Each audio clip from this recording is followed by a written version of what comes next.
Everybody, it's Julie. Welcome to Hello Monday. Today's card is going to feature a brand new stamp set called Mistletoe and Holly. It's part of the Essentials by Ellen 2015 holiday release coming at you on August 4th.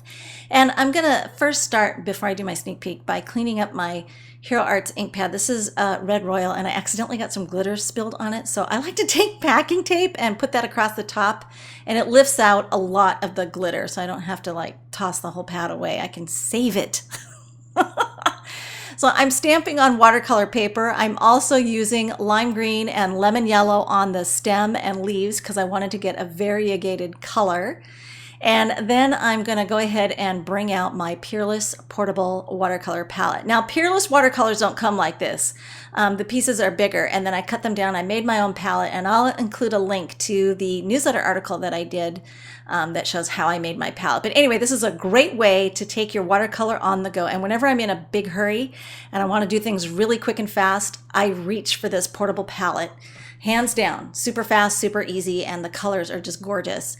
So I'm going to go ahead and paint the petals of the flower, and then as they're drying, if I want deeper color, I can come back in and intensify it after the first application of color has dried. I like to leave a little bit of white space just for some interest. And then I'm going to flip that acetate. I have a sheet of acetate there in the middle of my palette, and I use that for color mixing if I need to. And get a hold of some green there and just lay that down on those leaves. And then my watercoloring is done, and I can set that aside to finish drying while I work on the rest of the card. So I'm going to take some archival jet black and stamp onto a piece of basil marshmallow cardstock. I love the thickness of this paper and the fact that it's a nice white. It's not super bright white. It's just kind of like a barely off white. And I'm going to die cut these out of the paper there with the matching dies. You got that, right? You guys asked for it, so we're trying to keep you happy. I don't mind fussy cutting, but I hear tell a lot of you really love it when the dies match. So, and I'm taping them down with that 3M Post-it tape because my cutting pads are getting pretty chewed up and I need to get some new ones.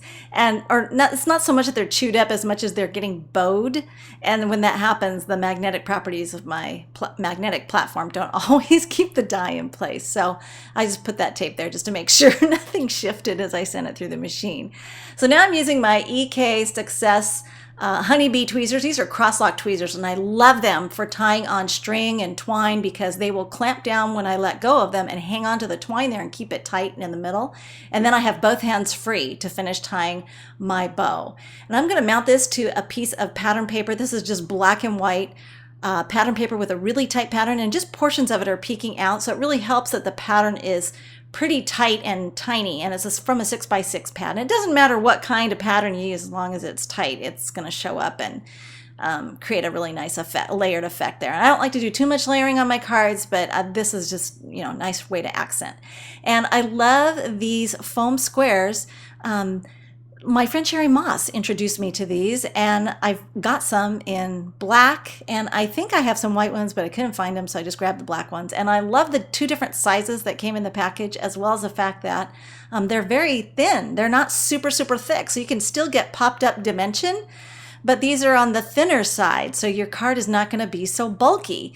And they're really easy to work with. The liner papers come off really easy. I got a little trash can there that I can toss the liners into very quickly while I'm working. And I had to trim off the top of my stem because I wanted to make sure it wasn't going to clear the upper portion of my poinsettia when I got it mounted on there, just for scale and everything. And it just seemed to work out on the layout better. So I added some yellow stickles to the center of my poinsettia for some twinkle. And then I'm going to take the Sparkling Clear Sequins by Pretty Pink Posh and just mount those using my quick stick and a little puddle of that multi-medium. I use the matte finish quite a bit, but I also have the glossy. If it comes in a little tiny bottle like that, it's awesome because then it's so easy to just squirt a little dab there. I love this set. It was really fun to paint the images for it. I'm excited to share more of it with you when the holiday release goes live. You can see more details and still shots at the Classroom blog, and thanks for watching. Hope you enjoyed the sneak peek.